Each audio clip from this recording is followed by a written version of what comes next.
Hello everyone, welcome to my YouTube channel RK tutorial. तो आज हम बताने वाले हैं फ्लेमिंगो बुक का second chapter lost spring written by Anees Jung. तो चलिए शुरू करते हैं। You can say this chapter has divided into two parts. First one is sometimes I find a rupees in the garbage and second is I want to drive a car. इस chapter में दो parts में divide किया गया है, जो आज मैं आपको का दूसरा पार्ट डिस्कस करने जा रहा हूं। अब अगर इसका पहला पार्ट नहीं देखे हैं तो इसका लिंक डिस्क्रिप्शन बॉक्स में दिया हुआ है, वहां पर आप जाकर देख सकते हैं। तो सेकेंड पार्ट है I want to drive a car. I want to drive a car. Now students, in this part the author has also describe the pitiable condition of a poor boy named Mukesh. So now, by taking help of some points, I will complete this story. So now, let's start. Mukesh and his family. Mukesh and his family. तो चलिए हम लोग देखते हैं, जिस प्रकार आपने साहिब आलम के बारे में आपने पढ़ा था, किस तरह से उसका लाइफ अपना किस तरह से बिताया, दैट मीन्स लोस्ट चाइल्डहुड, जिसका कि आपको पहले ही टाइटल डिस्कस कर लिए हैं कि लोस्ट चाइल्डहुड जो है वो किस तरह से उसकी बचपना समाप्त हो गई थी, किस तरह से बोझ तले वो दबा हुआ था। सेम उसी तरह से एक स्टोरी इसमें भी है, जो पिटिएबल कंडीशन के बारे में आपको बताया गया है। मुकेश नाम का एक लड़का है जो फिरोजाबाद का रहने वाला है, और जैसा कि आप जानते हैं कि Firozabad, according to this story, Firozabad is famous for its bangles.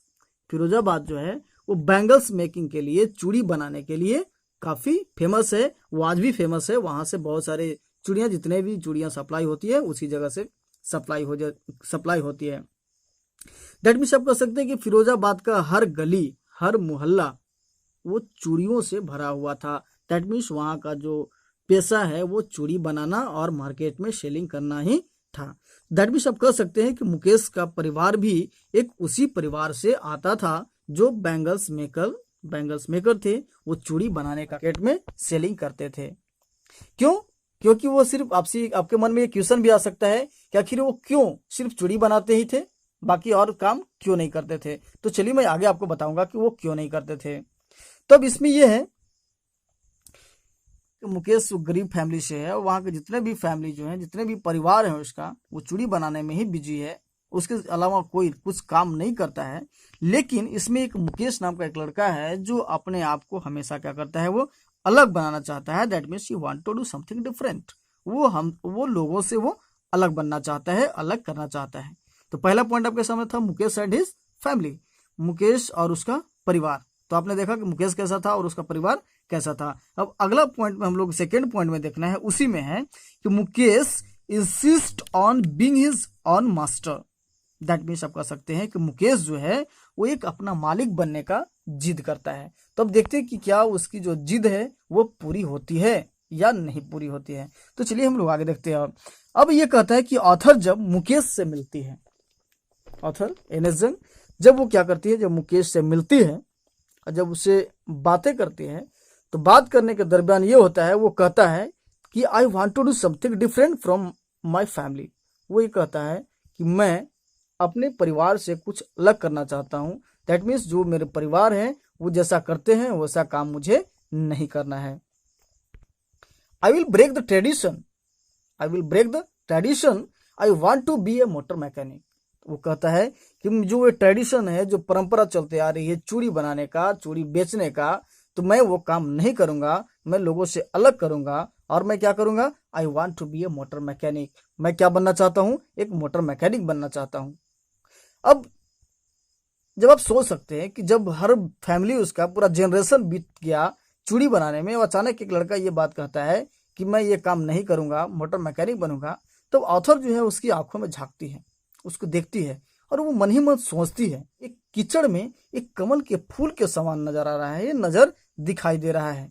अब उसी बीच जो है ऑथर को बोलता है और कहता है कि चलिए मैं आपको अपना घर दिखाता हूँ।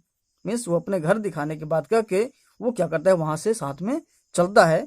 अब चलते चलते जो है इस झोपड़ी के पास वो रुक जाता है। अब हमें आगे देखना है अगला पॉइंट में, जब वो वहां पर जब रुकता है तब क्या होता है। अगला पॉइंट हम लोग डिस्कस करते हैं। अगला पॉइंट में है inside condition of Mukesh house. आपको जैसा अभी आपको जस्ट बताया कि मुकेश अपना घर दिखाने के लिए क्या करते हैं, वो एनएस जंग ऑथर को ले जाता है।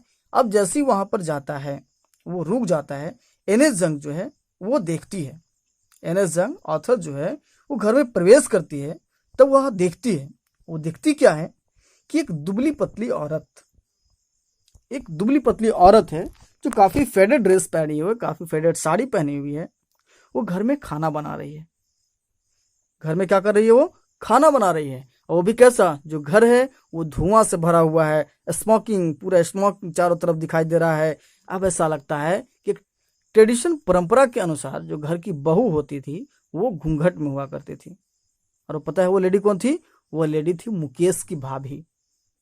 तो आप भी ये जानते हैं कि जो पुराने ट्रेडिशन थी, जो पुराने परंपरा के अनुसार जो है कि जो घर की जो बहू होती थी वो हमेशा घूंघट में होती थी। और आप ये भी जानते हैं कि जब घर में जब कोई बड़े लोग आते हैं तो अपने घूंघट ढक लेती है और वो साइड में कोना में खड़े हो जाती है। ये जो कंडीशन था, जैसा कि आपको मैं ही बता रहा हूं कि ये जो काफी गरीबी कंडीशन से जूझ रहे थे, वो कौन जूझ रहे थे? Mukesh and his family. अब हम लोग अगला पॉइंट्स देखते हैं, hazards of working in the glass bangle industry. अब जैसा कि आपको पता है कि आपको पहले ही बताया कि फिरोजाबाद जो है वो फेमस था किस लिए? बैंगल मेकिंग से। मुकेश और उसका फैमिली भी जो है वो बैंगल्स बना करके बेचते थे, जिससे कि उनकी भरण पोषण होती थी। अब यहाँ पे बात आती है कि क्या hazards of working in the glass bangle industry. अब ये देखते हैं, जैसा कि आपको ये पता है कि बैंगल्स बनाना वो एक फैक्ट्री के समान था। तो क्या उन लोगों के लिए काफी एक अच्छा फैक्ट्री बनी हुई थी? तो नहीं, फैक्ट्री नहीं बनी हुई थी। वो जो है अपने घरों में बनाते थे, वो भी कैसा? कोठरी, अंधेर कोठरी में, जहाँ पे डीम लाइट होती थी, जहाँ पर जो काफी डीम लाइट होती थी, जिससे वो दादी माँ कहती है, उसकी जो मुकेश है, मुकेश की दादी माँ ये कहती है कि इस अंधेर कोठरी में चूड़ी को पॉलिश करते करते आंखों की रोशनी क्या हो जाती है? वो चली जाती है। वो ये भी कहती है कि हमारे आंखों के सामने मेरे पति क्या हो चुके थे? ब्लाइंड हो चुके थे, अंधे हो चुके थे, और वो अंततः वो मर भी गए। अब वो ये भी काफी मायूस होकर के उसकी जो दादी माँ है वो कहती है, इट इज हिज कर्म, हिज डेस्टिनी। यह उसका कर्म, उसका भाग्य है। वो फिर ये भी कहती है कि हम लोग चूड़ी के अलावा, चूड़ी बेचने, चूड़ी बनाने के अलावा हमारे पास कोई भी काम नहीं है जिसके कारण हम क्या कर सकते हैं? आगे कर सकते हैं। तभी तक हम लोग ये देखें कि किस तरह से एक मिजरेबल कंडीशन था, जो पिटिएबल कंडीशन थी जो मुकेश का था और मुकेश के परिवार को, जो कि वो ये भी कहती है, वो काफी मायूस होकर के वो एनएस जंग ऑथर से बोलती है, कहती है, can given lineage ever be broken? क्या कभी इस ईश्वर प्रदत्त परंपरा को तोड़ी जा सकती है? ऐसा क्यों कहती है? क्योंकि जानती है कि इससे क्या नुकसान हमें हो रहा है। पीढ़ियां दर पीढ़ियां, दैट मीन्स कह सकते हैं जनरेशन टू जनरेशन, वो क्या हो चुका है? फिनिश्ड हो चुका है। कितने लोग अंधे हो चुके हैं, यंग, जैसे वो बूढ़ा होने के पहले यंग में ही वो उनकी आंख की रोशनी चली जाती है और वो क्या हो जाते हैं? मर जाते हैं। तो इसलिए रिक्वेस्ट करती है कि क्या कभी ये परंपरा जो है हमारे साथ, क्या वो कभी भगवान इसे तोड़ सकते हैं?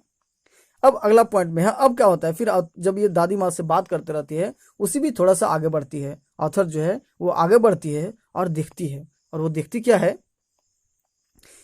अगला पॉइंट में हम लोग देखते हैं, Savita, young girl didn't know the meaning of red bangle. कि सविता जो है एक यंग गर्ल है जो didn't know the meaning of red bangles. अब वो जो है वो क्या कर रही है? एक सविता नाम की एक लड़की है जो कि काफी यंग लड़की है, यंग गर्ल है, और वो जो है एक मशीन की तरफ फटाफट वो क्या कर रही है? चूड़ियों में धागा लगा रही है। दैट मीन्स आप कह सकते हैं कि वो महिलाओं के साथ वो काम करती है और वो महिलाओं को क्या कर रही है? वो मदद कर रही है वो चूड़ी को बनाने में। अब ऑथर जो है वो मन ही मन ये कहती है, क्या इस चूड़ी के बारे में जानती है? कि क्या इस चूड़ी के बारे में इस लड़की को मालूम है? नहीं मालूम है। यह भारतीय महिलाओं के लिए ये काफी इंपॉर्टेंट होता है। यह भारतीय महिलाओं की सुहाग है। उसे तो तब पता चलेगा। ये बातें करते हुए वो आगे बढ़ती है और वो सविता के बारे में बातें बोलती है, अपने मन ही मन बोलती है। इसे तो यह बातें तब पता चलेगी जब क्या होगी? जब ये घूंघट में होगी, जब इसकी शादी होगी, जब इसके हाथों में लाल चूड़ी होगी, तब इसे समझ में आएगा कि इस चूड़ी का वैल्यू क्या है। अब अगला पॉइंट है, who exploited the people of Firozabad to live in poverty. जैसा कि आप ये जानते हैं, पहले ही आपको बताते हैं कि उसका पूरा का पूरा परिवार, आप कह सकते हैं कि फिरोजाबाद का जितने भी वो चूड़ी बैंगल्स मेकर जो भी है, चूड़ी बनाने वाले हैं, आखिर वो गरीब है, अभी तक वो अपने गरीबी से उठे नहीं है। तो उसके पीछे क्या रीजन है, आखिर क्या उसके पीछे किसी का हाथ हो सकता है? तो हाँ, अगला पॉइंट में हमें वही देखना है, who exploited the people of Firozabad to live in poverty. आखिर क्या वजह है कि वहां के जो फिरोजाबाद के जो लोग हैं वो गरीब का गरीब ही है। अब आगे देखते हैं, ऑथर जो है, जो लेडी एनएस जंग जो है वो आगे बढ़ती है और उसी बीच जो है काफी वहां पे एक ग्रुप ऑफ यंग मेन कर सकते हैं आप, वहां पे लोगों की समूह है वहां पे खड़े हैं और वो पूछती है कि आखिर आप संगठन क्यों नहीं बनाते हैं जिससे कि आपको मदद मिल सकता है।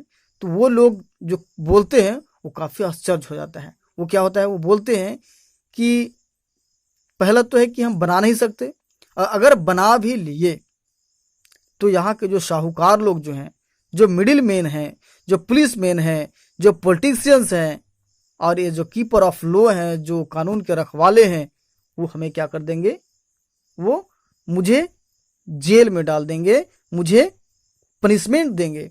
इसीलिए मेरे पास, हम लोगों के पास वो हिम्मत नहीं है जिससे कि हम क्या कर सकते हैं, अपना एक संगठन बना सकते हैं और इनके विरुद्ध हम आवाज लगा सकते हैं। Why? Because we all are poor people. हम लोग काफी गरीब हैं और ये इन्हीं के वजह से आज हम लोग काफी गरीब हैं। लेकिन यहाँ पे अब अगला पॉइंट जो है वो थोड़ा खुशी भरा बात है। वो क्या है? अगला पॉइंट जो है, नेक्स्ट पॉइंट है, अ रे ऑफ होप।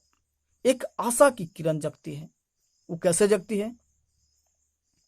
बातचीत तो होती रही थी, वो जो ऑथर है जो बात कर ही रही थी, उसी बीच मुकेश, अब मेन थीम पर आप आ रहे हैं, मैं आपको मेन थीम बता रहा हूं, आप इसको ये ध्यान से सुनेंगे, आपको यहीं पे क्लियर हो जाएगा। अब जो है मुकेश फिर से रिपीट करता है, दोहराता है। पता है क्या दोहराता है? आपको पहले ही बताया है।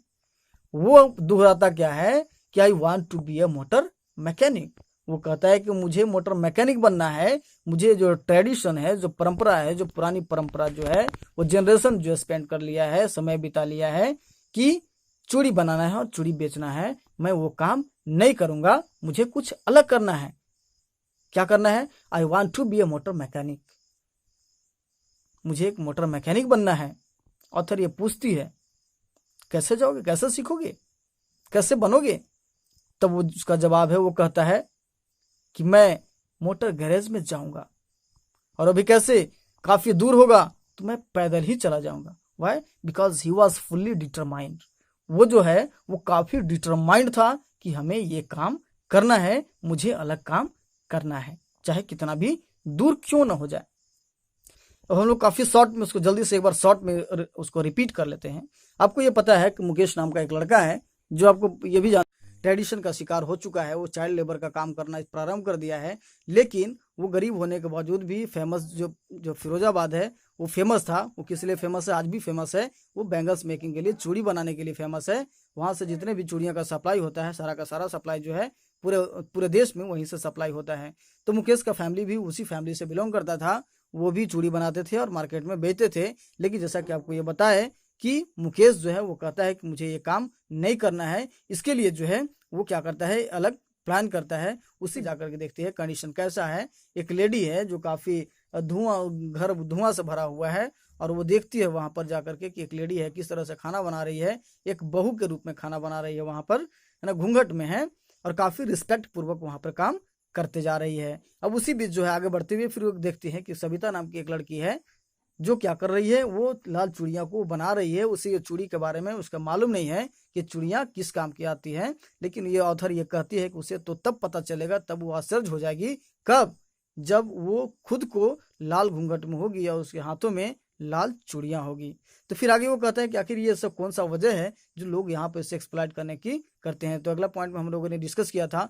अब कहते हैं कुछ लोगों से वो जो बातें करती हैं, बातें करने के बाद वो पूछती है कि आखिर इसके पीछे क्या रीजन है और आगे संगठन बनाकर आप आगे क्यों नहीं बढ़ते हैं। तो उन लोग का जो जवाब था वो काफी चौंकाने वाला जवाब आता है, क्योंकि वहाँ के जो लोग हैं, साहूकार जो है, मिडिल मैन है, जो काफी अमीर तबके के जो लोग हैं, पुलिस मैन है, पॉलिटिशियंस हैं वो सारे के सारे लोग मिल करके वहाँ के लोगों को गरीब रहने के लिए मजबूरी कर दिए हैं। आपको ये भी पता है कि गरीब लोगों को सुनने वाला कोई नहीं होता है, जबकि अमीर लोगों का हर लोग सुनने वाला होता है। लेकिन उसी बीच जो है जैसे वो अनाउंस करता है, मुकेश जो है कि अनाउंस करता है कि मुझे ये परंपरा को तोड़ना है, मैं ये काम नहीं करूँगा, तो वो क्या करेंगे, वो कहता है कि I want to be a motor mechanic, मुझे एक मोटर मैकेनिक बनना है। अब वो ये भी, अब उसके साथ ये काफ़ी अब डिटरमाइंड आप देख सकते हैं, वो ये भी कहता है कि गैरेज काफ़ी दूर होगा, मैं वहाँ पर जाऊँगा, और वो भी कैसे, मैं पैदल जाऊँगा और मैं वहाँ पर जा करके सीखूंगा। दैट मीन्स उसके पास जो था वो काफ़ी डिटर्मिनेशन थी। तो आप लास्ट में कंक्लूजन है, आप कंक्लूजन आप ये सोच सकते हैं, ये आपके लाइफ में भी काफ़ी इंपॉर्टेंट है, क्योंकि आप ये सोच सकते हैं कि आखिर हम लोगों को पढ़ने के लिए क्यों मिला था। तो कंक्लूजन आप एक ही पॉइंट आप इसको दिमाग में रखेंगे कि if you want to do something different in your life, nobody can stop you. अब जिंदगी में अगर किसी से आप अलग करना चाहते हैं, तो जिंदगी की धरती पर, इस संसार में ऐसा कोई भी चीज़ नहीं है जो आपको क्या कर सकता है, आगे बढ़ने से रोक सकता है। मैं आशा करता हूँ कि यह वीडियो आपको बहुत अच्छा लगा होगा। तो ये वीडियो आपको कैसा लगा ये कमेंट बॉक्स में मुझे ज़रूर बताएं। और हाँ दोस्तों, अगर आप इस चैनल पर नए हैं तो इस चैनल को लाइक एंड सब्सक्राइब करना नहीं भूलें।